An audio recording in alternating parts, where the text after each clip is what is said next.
Eh ben alors Léa, Tu m'as fait peur. mais alors tu devais raconter une histoire aux petits amis. Ah oui, c'est vrai. Pardon les amis.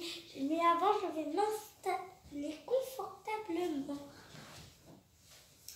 Voilà. Bonjour à tous, c'est Léa de Maman à cœur. Non. Oui ma poupette, bonjour les amis. Alors aujourd'hui, que vas-tu nous raconter comme petite histoire? Alors, nous allons lire Le bonhomme de pain d'épices et Hansel à Gretel. C'est parti, nous allons commencer par le petit pain d'épices. Alors, le bonhomme de pain d'épices. Un jour, une petite vieille qui pétrissait sa pâte pour faire du pain d'épices décida de lui donner l'aspect d'un bonhomme. Original. De la pointe de son couteau, elle découpa soigneusement son corps. 2 raisins secs pour les yeux, une écorce d'orange pour le sourire, 3 grains de café pour les boutons du gilet. Et hop, la jolie pâtisserie déposée dans un moule fut enfournée aussitôt. Après un moment, cependant, la petite vieille entendit du bruit dans le four. Ouh là là. Ah, Elle l'ouvrit en tremblant. qu'y avait-il dans le four?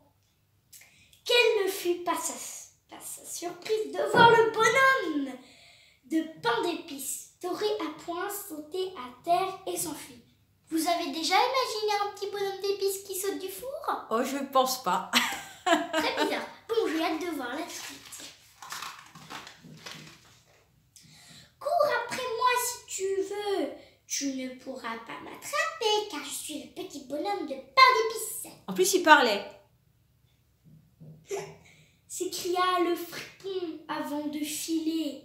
Furieuse, la vieille dame saisit son balai et appela son mari qui travaillait au jardin. Halte là! Gronda celui-ci, sa bêche levée. Mais le bonhomme de pain d'épices éclata de rire et bondit par-dessus la haie. Courez, courez si vous voulez, jamais vous ne pourrez m'attraper, dit-il en atterrissant dans le pré. Une vache qui ruminait ouvrit de grands yeux étonnés. J'ai échappé à un vieux, ce n'est pas toi qui m'arrêtera, se moqua le bonhomme en feu en fonçant entre les pattes de la vache. Meuh. Il est tout minuscule par rapport à la vache. Il a fait meuh. Meuh. Fit la bête vexée. Vous avez déjà vu une vache vexée? Non, je pense pas. Ça peut être rigolo. Fit la bête vexée. Puis elle se mit à galoper comme la petite vieille et son mari à la poursuite du biscuit plein de malice. Il va courir vite le petit pain d'épices.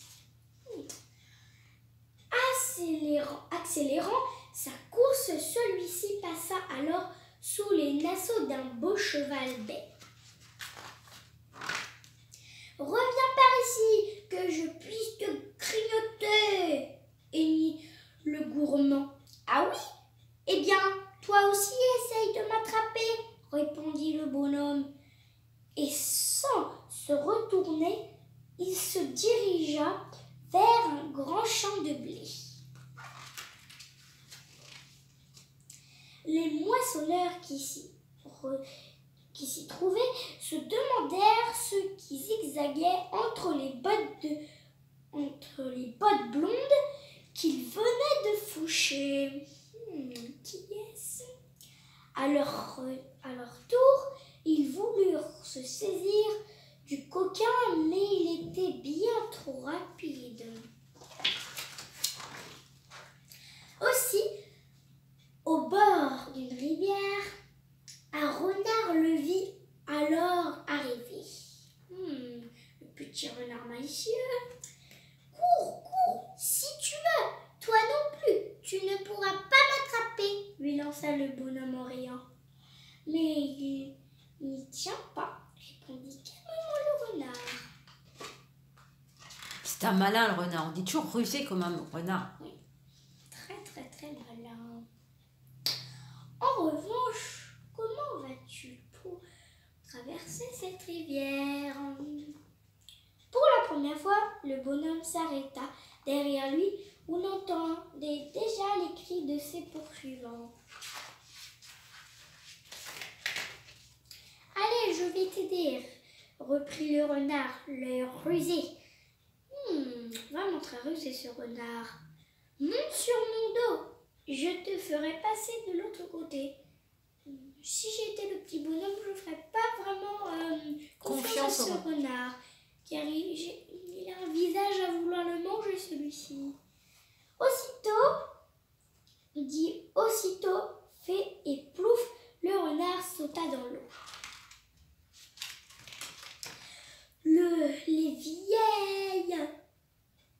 Les vieux gens, les paysans, la vache et les chevals, tout essoufflés, les regardèrent s'éloigner. Monte sur ma tête, tu seras plus au sec, lança le renard au biscuit qui obéit sans réfléchir. Oh là là, qu'est-ce qui va se passer? Alors d'un mouvement habile, le renard l'envoya en l'air, le rattrapa au vol et le croqua d'un coup.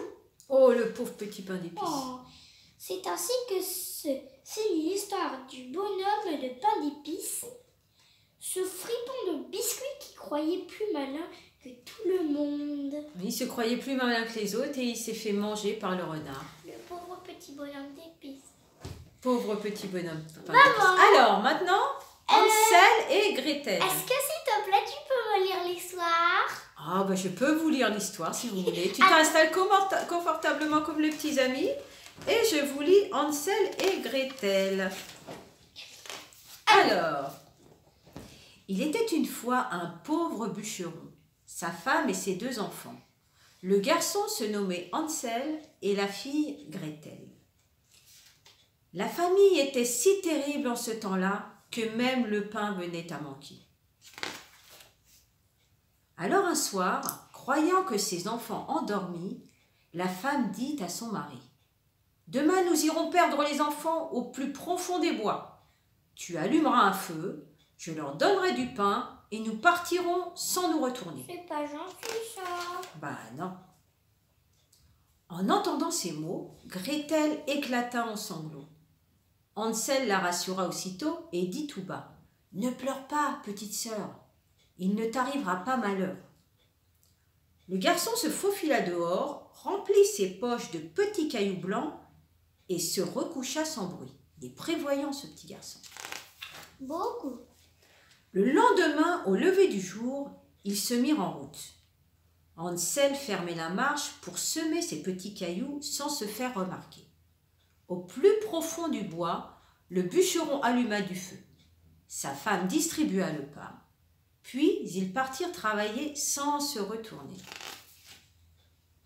Hansel et Gretel mangèrent le pain, s'endormirent et se réveillèrent à la nuit tombée. « La lune éclaire mes cailloux, dit le garçon, tout en guilleret. S'envolez et rentrons chez nous. » Le bûcheron, rongé de remords, fit bon accueil à ses enfants. La marâtre, elle, n'en fit pas autant. Furieuse, elle reparla le jour même de son horrible plan, abandonner les enfants. Ce soir-là, elle verrouilla la porte. Hansel ne put sortir. « Ne pleure pas, Gretel, j'ai une autre idée. »« Dieu merci, murmura le garçon à sa sœur chérie. » C'est pas très gentil encore. Hein. Non. Au lever du soleil, Hansel fermait encore la marche. À la place des cailloux, il émiettait son pain. Car la vieille, malgré sa faim, il l'avait gardé dans sa poche. La veille, il avait gardé le pain dans sa poche pour pouvoir retrouver le chemin avec les petits cailloux. Mais là, Voilà. mystère. Mais tant que j'y suis, laissez plein de pouces bleus, hein, n'oubliez pas. Hein. Au cœur de la forêt, le bûcheron alluma un feu. Puis, tout se déroula comme la première fois. Tout Non, hélas, les oiseaux avaient picoré le pain. Les enfants étaient bel et bien perdus et le feu était éteint. Oh non, les méchants oiseaux, ils ont mangé le pain. Suivez cet oiseau au chant si mélodieux, proposa Hansel. L'oiseau les guida jusqu'à une maisonnette aux murs faits de biscuits, de macarons, de nougat. Ouh, ça donne faim. Au toit de caramel, aux fenêtres en sucette, les petits ébahis y goûtèrent déjà quand une voix les arrêta. « Qui croque, petite quenotte? Qui croque ma maison ?» C'est le vent, répondirent en chœur les deux enfants. À ce moment, une vieille femme ouvrit la porte et les invita à entrer. « Ne craignez rien, mes chers petits, leur dit-elle, mangez et reposez-vous. » La sorcière, car c'en était une, cachait bien son jeu.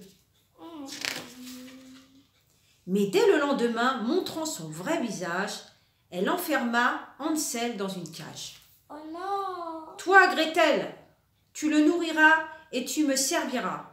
Et moi, je te mangerai quand il sera bien gros. Ha ha ha! Chaque jour, elle s'approchait de la cage et tâtait le garçon. Comme elle n'y voyait pas très bien, Hansel lui tendait un os à la place de son doigt. Le malin! La sorcière s'étonnait qu'il restât si maigre.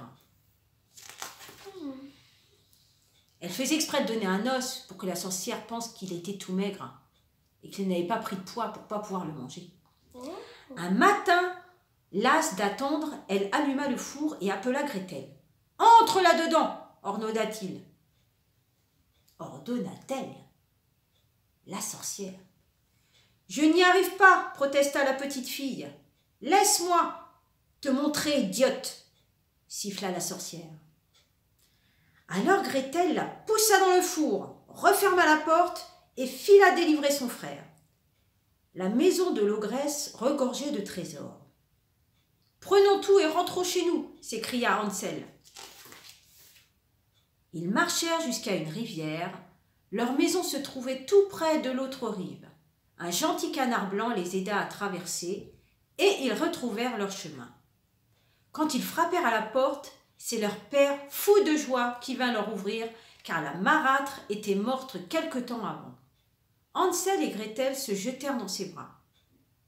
À partir de ce jour, ils vécurent heureux tous les trois et ne manquèrent plus jamais de rien. Et la famille s'était recomposée. C'est la maman qui était pas gentille, qui était méchante, qui voulait abandonner ses enfants. Comparé à toi, t'es trop gentille. Alors, j'espère que cette petite histoire vous a plu. Toi aussi, ma poupette. C'était trop bien. Si vous avez aimé, Laissez plein de pouces bleus, partagez. Surtout, n'oubliez pas de vous abonner, c'est très important.